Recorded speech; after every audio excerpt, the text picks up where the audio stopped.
Le 30 juin 2025, une annonce choc a secoué le conflit ukrainien. La Russie affirme avoir pris le contrôle total de la région de Louhansk, l'une des 4 régions annexées illégalement par Moscou en septembre 2022.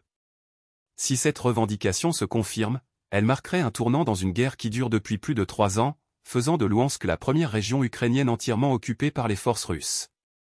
Cette déclaration, faite par Leonid Paseknik, le dirigeant installé par le Kremlin dans la région, intervient dans un contexte de stagnation des efforts de paix internationaux et d'intensification des combats. Mais que signifie réellement cette annonce? Est-ce une victoire stratégique pour la Russie ou une tentative de propagande pour masquer les défis sur le terrain?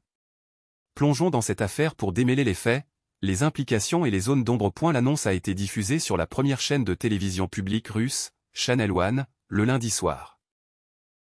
Selon Paseknik, un rapport reçu 2 jours plus tôt confirmait que 100% de la région de Louhansk était désormais sous contrôle russe.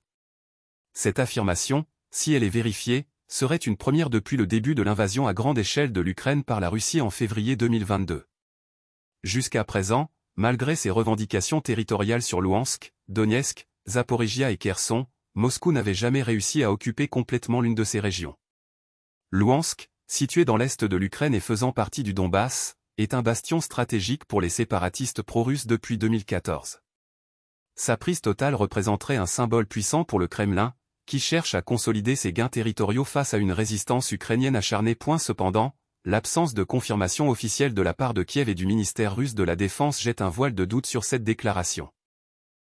Les responsables ukrainiens n'ont pas encore réagi à l'annonce de Paseknik, laissant planer l'incertitude sur la véracité des faits. Cette prudence est compréhensible, la guerre en Ukraine est autant un conflit militaire qu'une guerre de l'information. Les revendications non vérifiées sont monnaie courante, et les deux camps ont souvent recours à la propagande pour galvaniser leur soutien ou démoraliser l'adversaire.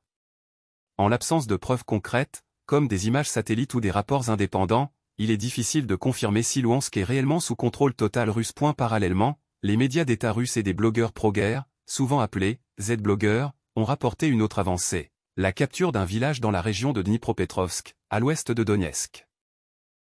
Cette région, qui ne fait pas partie des territoires revendiqués officiellement par la Russie, représente une nouvelle incursion dans une zone jusqu'alors épargnée par les combats majeurs.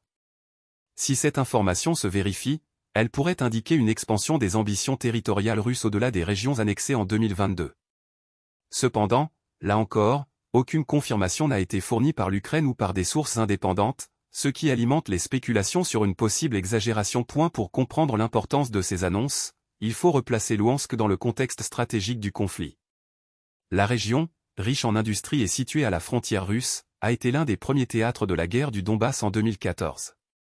Depuis l'annexion illégale en 2022, elle est devenue un objectif clé pour Moscou, qui y voit une étape vers la consolidation de son contrôle sur le Donbass.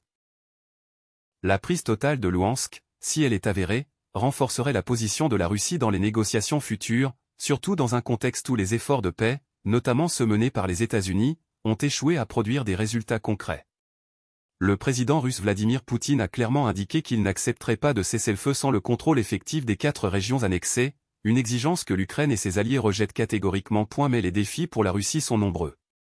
Même si Louhansk est effectivement sous contrôle, maintenir cette occupation face à une résistance ukrainienne soutenue par des livraisons d'armes occidentales sera coûteux, tant en ressources qu'en vies humaines.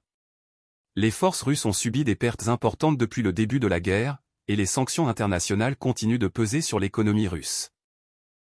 De plus, la capture d'un village dans Dnipropetrovsk, bien que symbolique, ne change pas fondamentalement la dynamique du front, où les lignes de combat restent largement figées dans plusieurs secteurs. Du côté ukrainien, le silence face à ces annonces pourrait refléter une stratégie de prudence.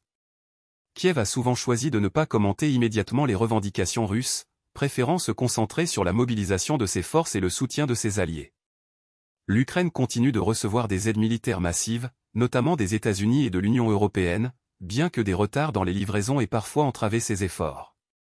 En outre, des scandales internes, comme les détournements de fonds dans l'achat d'équipements militaires, ont fragilisé la confiance dans la gestion de la guerre par Kiev, rendant la situation encore plus complexe. Ce développement intervient dans un climat international tendu. Les efforts de paix, notamment les initiatives américaines, n'ont pas réussi à rapprocher les deux parties. Poutine, inflexible, maintient ses exigences maximalistes, tandis que l'Ukraine refuse de céder un pouce de son territoire. La communauté internationale, divisée sur la manière de gérer le conflit, observe avec inquiétude l'escalade des tensions. Une occupation totale de Louhansk, si elle se confirme, pourrait également avoir des répercussions sur les relations entre la Russie et ses voisins, notamment la Finlande et les pays baltes, qui renforcent leur défense face à la menace russe. En conclusion, l'annonce de la prise de Louhansk par la Russie est un moment clé, mais entouré d'incertitudes.